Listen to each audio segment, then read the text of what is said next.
Well, I'm joined right now by Reignover after their third match of the season. Reignover, that was a lot closer than I thought it was going to be. TSM's supposed to be really weak right now. You know, earlier you guys were saying, "Oh yeah, we're going to win number one. It's going to be fine." Like Hooney and Pobelter both said this. What happened in that game? Um, I think we made pretty much a lot of mistake at level one.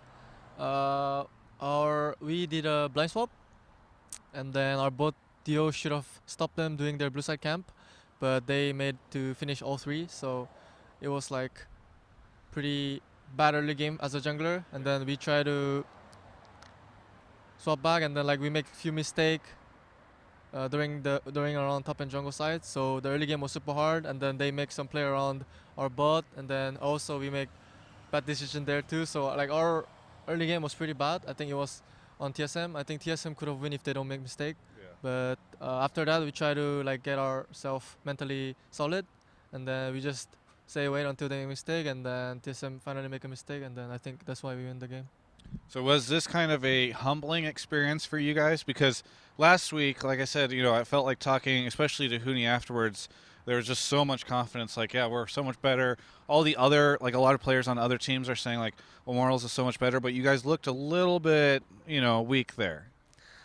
I think usually like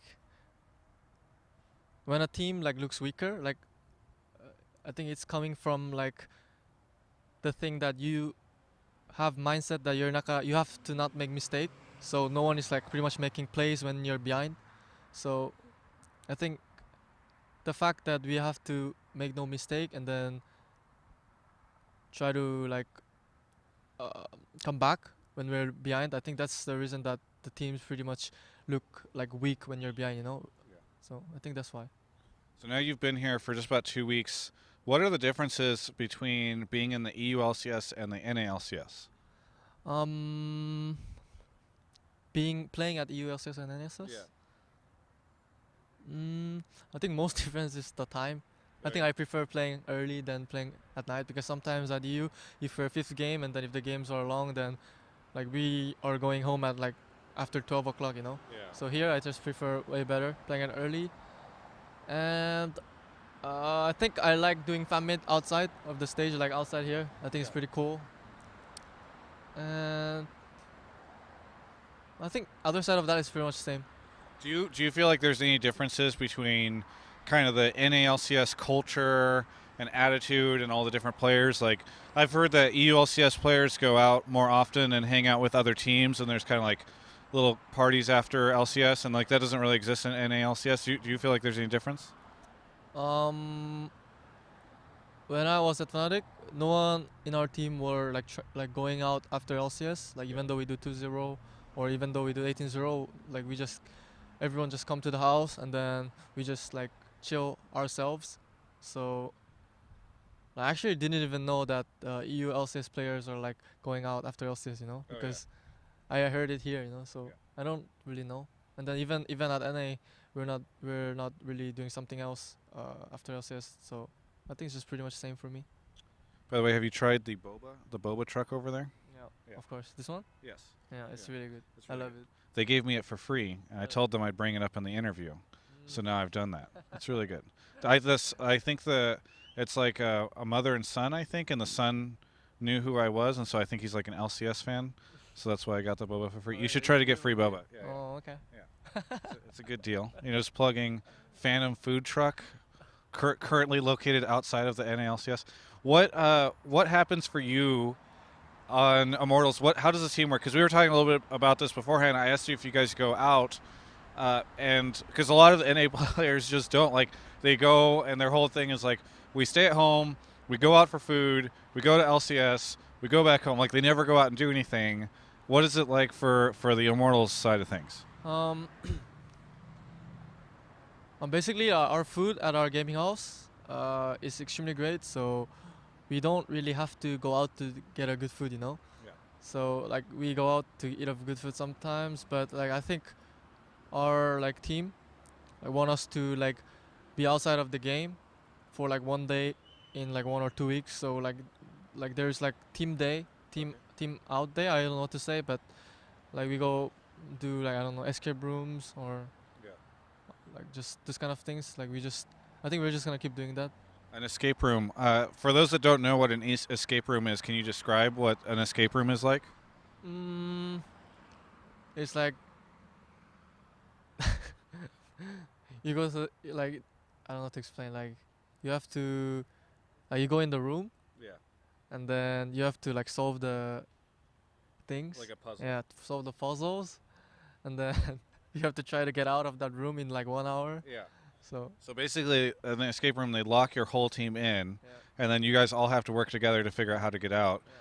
How did it go? Like, how helpful was everyone? Who was like the best at helping to escape the room? Who was useless? Um, the first stage, I think we cleared it as a team pretty well, Okay. pretty fast. And the second one was, I think we couldn't make it at the last stage because it was like super random. I think. Yeah. I think it was random. I think if it was harder, we could finish it, but it was too Yeah. easy, you know. So we But- couldn't think of it. But I think our coach, Dylan, was pretty good at it. He was talking a lot, and then everyone else was useless. Okay. So it was literally him carrying all you guys. Everybody else was dead weight. Everyone else was doing their job. Okay. Okay. Yeah, but he was a little bit more special, I guess. Okay. Good. Yeah. What did you guys do after LCS last week? Because Hooney was very excited about the idea that you guys were going to go to a steak place to celebrate going 2-0. What did you guys end up doing? You mean last week? Yeah. I think I didn't join the steak party, but I think I heard that they had a really good steak. Why didn't you join the steak party? I don't really like steak. Oh. I really just prefer. You don't like steak? I think so. Are you like vegetarian? You don't like meat? No, I like meat, but I just don't prefer steak. I think, Okay. yeah. So you just sat at home quietly by yourself while everybody else went to go get steak? I don't think it was everyone. I think it was like 3 or 4. Okay. Yeah. So All right. Oh. Your manager, your CEO, I don't know what to call him, is shaking his head. You went for sushi? oh, last week, yeah, last week we went for sushi. Oh, okay. I thought you were talking about the first. Oh wait, I think Hooney go to the steak. No, they went to the steak at some point. But Hooney went to the steak with the guys. 2 weeks before that. Oh, okay. All right. I guess it was not that one then. Okay. So then you did go. That's very good. By the way, speaking of food, because this interview, you know, that's what I talk about is everything except for esports. You said the food is really good at the Immortals house. How's the food so good? Like a chef? Our major, Doro, I think he's really good cooker, and then he's Korean, Yeah. so he cooks a lot of Korean food, and then usually people don't hate Korean food, so Yeah. so Toro and Adrian, like every one of us is are Asian, you know. Yeah. So it's like they pretty much like all Doro's food, so like we have pretty much same taste. So I think we are having really good food. Yeah. Well, I think that wraps it up. I've learned everything I need to about Immortals. Is there anything that you want to say to any of the fans out there, Reignover? Always saying, but it's really I'm super thankful that like you guys are keep supporting us, and then like it's our like first season, and then I think we will really try to perform well. Cool. And Well, no, I think I have to. No, what was it? No. Were you going to give a shout out to somebody or something? Yeah, I should do it. I don't know what it is, but sure, do it. Fine, I'll do it next time. What? No, but then I want it. What if you do it in somebody else's interview? I'm very excited about it. Today morning I saw Fabian having some interview, you know. And then You saw who? Fabian's interview, Oh, Fabian, you know. Yeah. And then he said he compared me and Spirit, and then he said my like Spirit gang's way more than me, Yeah. you know, way better than me, I guess. I just want to say Pavelter is tied to way less gank than Fabian, so Okay. yeah, I just want to say no. He was not telling that for offense, Yeah. but maybe I got some offend. I Yeah. was offended a bit, Okay. but it's a joke. But yeah. Okay. That's good. We'll just banter back and forth. In the next EULCS interview, somebody else can say so. All right, thank you so much. That was really fun. For everyone else, you can check out the rest of our coverage of all things League of Legends at GameSpot.com/LOL.